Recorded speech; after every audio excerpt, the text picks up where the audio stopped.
Hell, my question and sort of my whole point is the sports is a double-edged sword, and I'm sure you've seen that quote.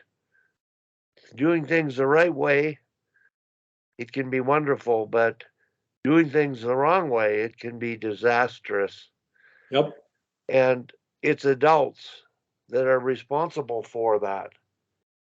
And so, in our positions as grandparents, having lived through generations of players and coaching and leadership and teaching and principalships, we have sort of the wisdom from learning from all the mistakes of the ages. And that's the one thing I've found disconcerting when I retired from teaching. Here you're leaving and you have so much to offer to the young teachers coming up. And I always felt a role could be found for retired teachers to support staff members and, more importantly, support extracurricular staff members who were coaching to serve the good of education or the good of the game. And I think that's what you're doing. Is, you're doing what you do out of the goodness of your heart, and you might get gas money, but your experience is so valuable, and the color of our hair is sort of it usually leads to your extinction, but I think it should lead to distinction because there's so much wisdom that can be tapped into, but it's our job to figure out the art of helping, getting our word across, and the word mentorship. And I liked Peter's conversation when he explained what he does and how he's doing it. I think collectively as a group, we can help ourselves get better at trying to influence others because we're all in the same scenarios, just different parts of the world. That's for sure. No, I agree. Yeah.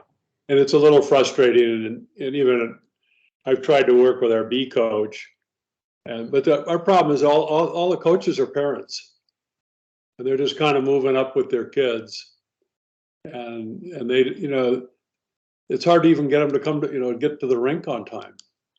They blow in at the last minute, and they're the first ones out the door. Yeah, they can't now. They're required to be in the locker room to prevent all this stuff that's going on. That's a safe sport thing now. But I don't know why we had to make a rule that the coaches had to be around the kids.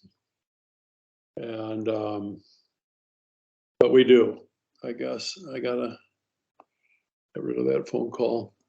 So I'm still working on some ideas to see if we can, when I did coach education for USA Hockey for the levels of certification, I did level 2s and 3s and occasional 4s.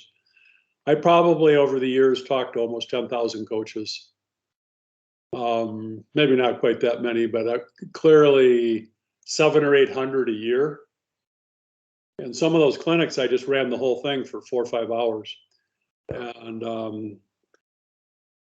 And so, but now everything's online, and if you don't do them in person, online is not the same because people can watch it online while they're having dinner and watching something else on their phone and that kind of stuff. So what we do isn't that hard, right, Tom? It's not that hard. But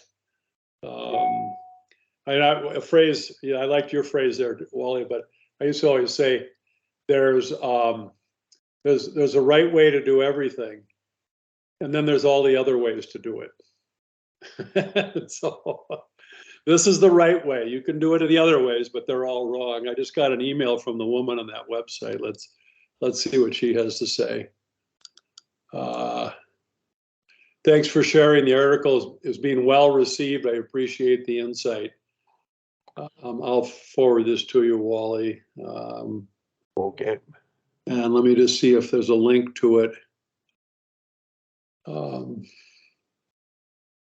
don't know. This is pretty funny, actually, I think.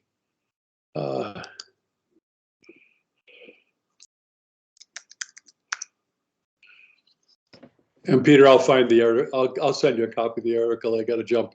It might be. I might have a PDF. I have a PDF of it too. So. Thank you. Yeah.